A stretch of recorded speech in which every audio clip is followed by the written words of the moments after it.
Hi there, I'm Tanya Cates, and we're having some discussions about areas that have been hard hit with this pandemic in terms of employment, recruitment, engagement, most specifically. I'll hand over now to Rochelle to introduce herself, and we're going to have a little chat today about the hospitality industry in particular. Thanks, Tanya. I really appreciate you having me on and focusing on our great industry. My name is Rochelle Choyner. I'm the Director of Talent and Culture for a regional area with Accor Hotels. It's Victoria, South Australia, Tasmania and WA. And I also look after our Qantas Lounges partnership. Covering some big turf there, a lot of distance. Correct. So we are most interested, given that we've had a significant lockdown in Victoria, a lot of Australia has suffered quite a lot, in particularly the hospitality industry with these lockdowns and the pandemic, and it's affected being able to recruit staff and keep them energised. And that's my area of interest, is engagement and keeping people energised. So firstly, talk us through some of the hardships that have evolved with the dynamic nature of the pandemic.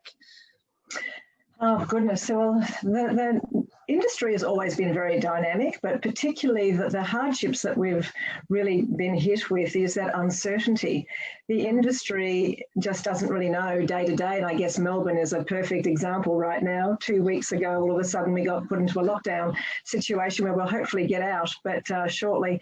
It has been very challenging, so that provides a lot of uncertainty and it gives a lack of confidence to our industry. Snap lockdowns particularly hit food and beverage outlets, restaurants and hotels, and that's what we do. Same with Qantas Lounges, unfortunately. That's where we look after guests with food and beverage, and that was sort of locked down straight away as well. So it does really cause that uncertainty, and you just don't know if this is the right industry to stay in, because this could happen at any time while we still don't have herd immunity. And that's going to be an ongoing challenge for this initial part of coming out of the pandemic. How do you think these changes will alter your industry going forward? I mean, a big question. I think we just have to look very differently, and something that we have done a lot over the last 8-9 months that we've been reopening is about making it a flexible workforce, more than full-time. So we used to provide a lot more full-time opportunities, but right now we're seeing that there are gaps in our day and there's gaps in our delivery of what we can do depending on restrictions, etc., and just not knowing that uncertainty with borders. So we have to be a lot more agile and a lot more flexible. And we've turned our full-time workforce into a very part-time. However, the good part about part-time is that they can do many things, and they can do 2 or 3 jobs part-time to actually still make sure that they can survive from a financial perspective.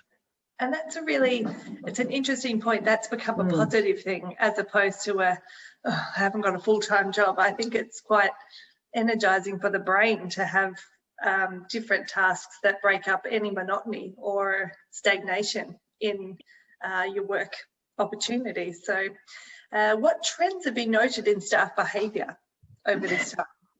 We have actually had a lot of our colleagues be very transparent in how they are managing their personal lives, and they've opened up to us a lot more about what their needs are and what they can do and what they can't do. And so we've actually been able to create a job really based on what do they need. And I think it's been actually quite an amazing experience. Yeah, I was going to say, what an opportunity. Yeah, people are actually sort of creating their own ways of working. And it's been quite a positive trend, more than, we've had to sort of resort to those sorts of things, but it's actually resulted in being quite positive, because people can manage 2 or 3 jobs, and potentially 2 or 3 jobs in our own business. Yes. So that help foster that transformation of how that's going to happen without having to involve too many bosses and different businesses and ABNs, etc. It's quite interesting. Yeah, that's a really good point. Within your own company, that's really useful. But coming from them as well, that willingness to give that information is amazing for your company, but also they're more likely to engage for longer if it's come from a personal place of willingness to do those roles. So for your engagement, that's a key win. I remember in our initial conversation, we were talking about employing for characteristics as opposed to purely skills for work. Can you tell me a little bit more about that?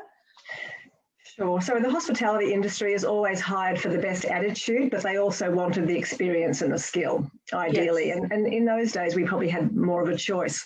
But right now, our choices are limited because the borders are closed and we don't have our international workforce and our students who love working in our businesses. So we've had to look very differently. Now our advertising really focuses on the best attitude. Bring your best smile to work, be the best you, be authentic, and don't worry about a skill. We'll teach you the rest. And That's so amazing. we've changed everything about the way we recruit these days because you can't look for that skill and that experience anymore like we would have been able to in the past. So it's a bit more about providing a chance for someone that has the attitude that really wants to get up and go. It's so Absolutely. nice. It's a great way to engage. What new staff engagement strategies have been necessary?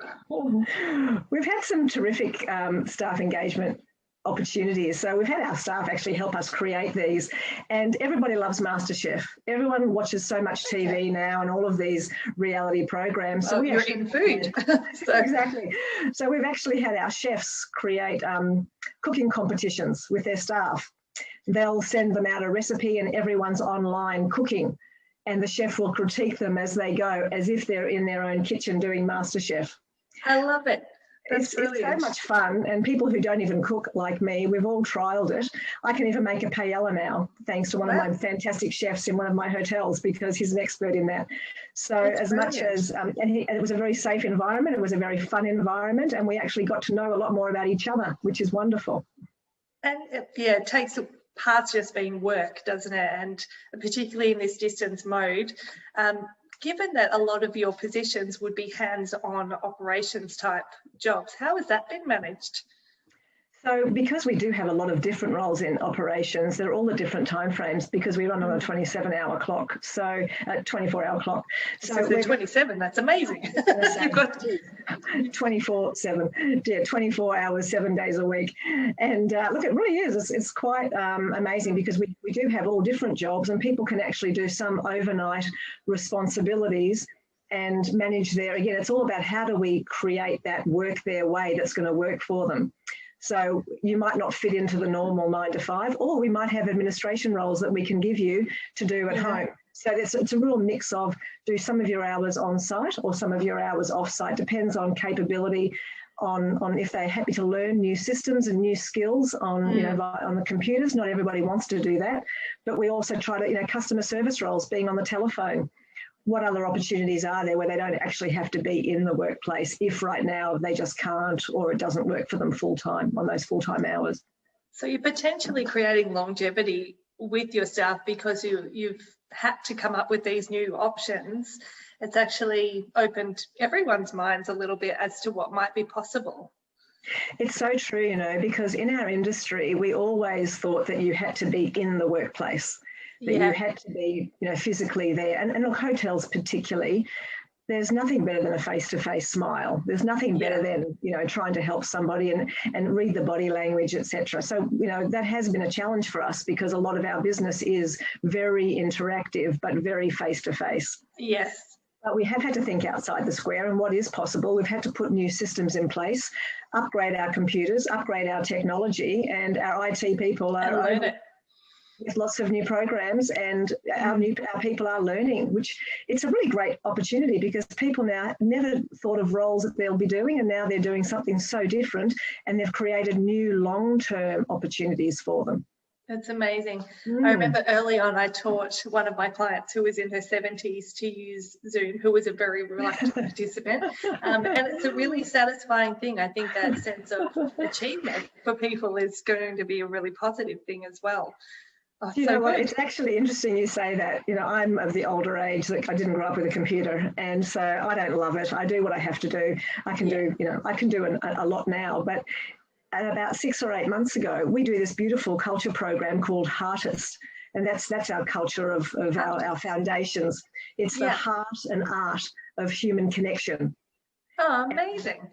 We have 4 principles, very simple, but all of our colleagues, their very first day with us, their very first hour, they need to go on the Heartist program. And of course, those programs have always been delivered face-to-face. Yeah. And in every region, we have weekly meetings, and in every, staff get employed in all different hotels, and they all do their induction at one hotel every week. So everyone does the same thing. And you know who you're working for, what's the culture of the workplace. And so we realised, of course, we started having to recruit again after, many months of being shut down. And we didn't know how to do it because we couldn't go face to face. We still were in restrictions. So we've developed now everything online. And my very first time trying to do it, it was on Zoom. But, there's breakout rooms, there's all sorts of different activities. Oh, my goodness. That's a whole nother landmine field, isn't it? That actually is a landmine. But really, how easy is it? If I can do it, my goodness, anyone can do it. And actually even doing it, I never thought I'd get the buzz that I did being face-to-face, but I loved it. And it made me feel so good after that session. And people got really revved up. So I think, we're still able to do things that we never thought we could do. Yeah, and look, for everybody, they're learning these new skills. It brings a whole sense of achievement.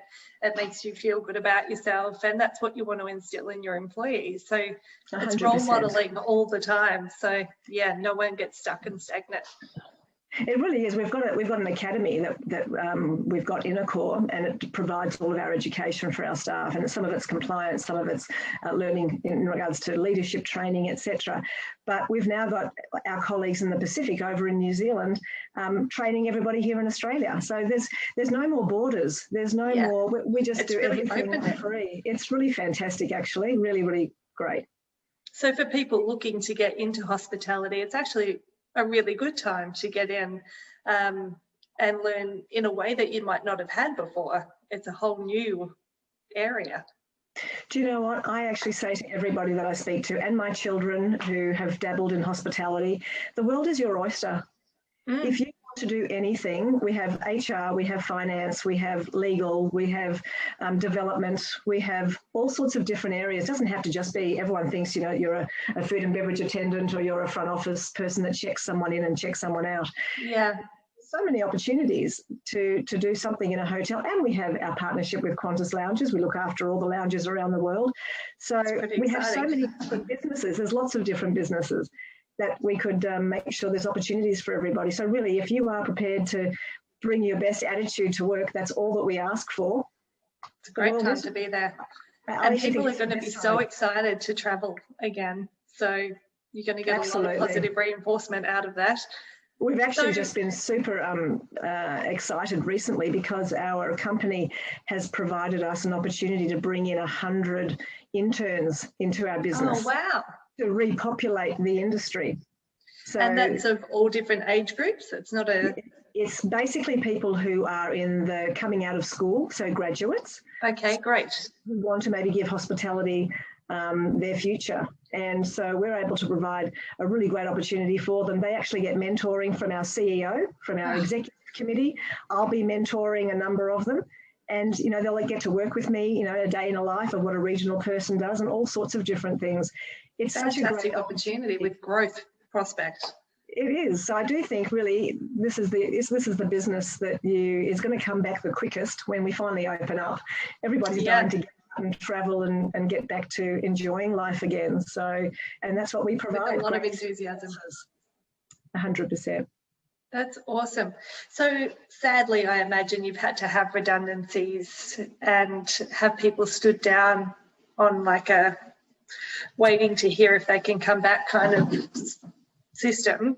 How has that been managed, and staying in touch with people? And I mean, if that's a possibility to talk about. Absolutely, no, 100%. So we definitely have had to, unfortunately, effect some redundancies. We did a lot of voluntary redundancies where we offered people to take a package because we knew that we had a lot of people, but we still had work to be done, just not as much. So we also put opportunities out there for people to make their own choices. Yes, good. And which they did, and we worked through them. We gave them career coaches. We had all sorts of training for them to help work through what are those decisions that they want to make. And we want to make sure that they depart feeling really well cared for, because we want them back. That's right. When we get back into our normal, our new normal, and we really want to make sure that they want to come back to us if they choose to, when it works for them. And so I think we've had quite a few people knock back on our doors recently, which has been fantastic. It's so nice to welcome them back because they've tried something else. It's not as fun and engaging, but it gave them what they needed. And now they see that we're recruiting for certain roles, and they said, oh, absolutely, I want to come back. So even though, you know, normally with a redundancy, you don't refill a role for 12 months. We're not refilling roles, we're changing roles, but we're more than happy to bring back people if they want to come back into the business. So I think we've done it really well from those that I've spoken to who have left. It sounds like you've created they're a part of a family, like it's someone you want to go back to. Yeah. And we've also got an alumni list. So we've got a list of people, of course, who we've had to let go. So we definitely want to be able to recruit too in the future and keep them informed of what's changing in our business so that they might want to come back to us.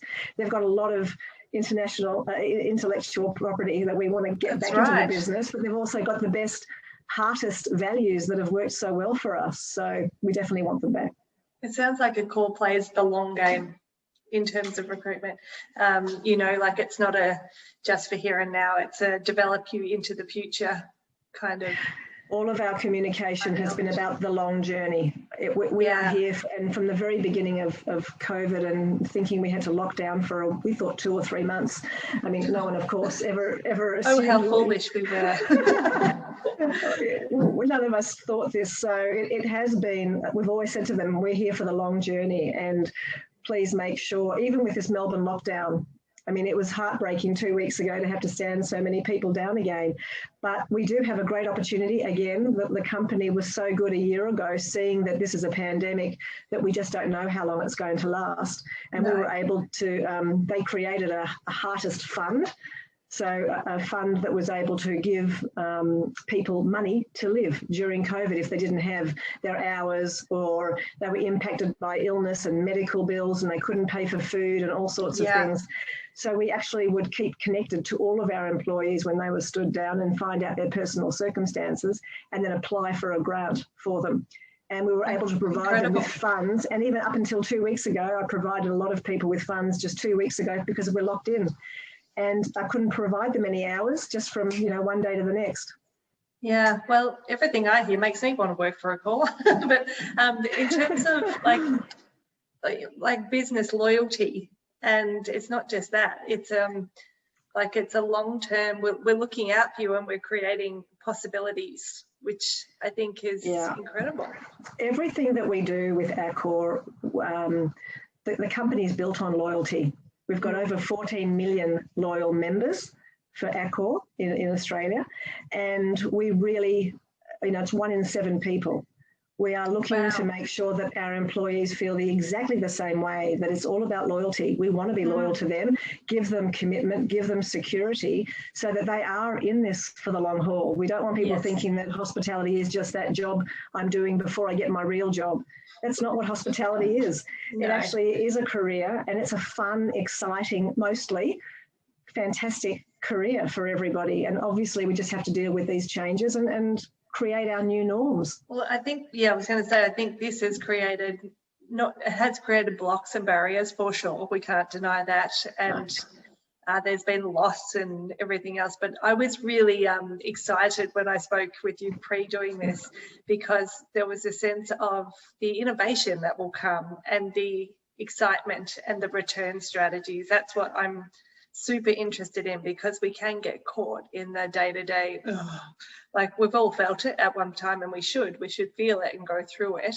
But I think there's some really exciting things about what I'm hearing. Yeah, I think the people who have stayed for the journey so far have had a huge amount of learning, whether it's learning in their day-to-day job or whether it's in senior leaders like me, where we have really had to work. We've created task forces to work on all different areas of our business to provide education and support to our business. So let's say when JobKeeper came in, over a year ago, it was so convoluted, a lot of information way back, and we had to get it. We had our task force just dive into it, and they provided packs to all of our general managers to work through every bit of their communication, letters for their employees, town hall notes, everything was incredible, handed to them to make it easier, because all we can do in this is to keep learning, and everyone's being agile. And as much as nobody wants to be great at making people redundant, But you need strategies in place. You need to have strategies and you need to be prepared for it, and to make sure that you are coached through it so that you deliver the best, termination process. It's hard, but again, having people feel like they've been cared for and that they may want to come back one day. And I do honestly believe overall we've done very well with that, having to deliver those messages, quite a few times. Yeah, repeatedly, let's be honest. How are staff feeling regarding the reintegration and relaunch back into the workplace? Well, pre this lockdown. Yes, pre this one.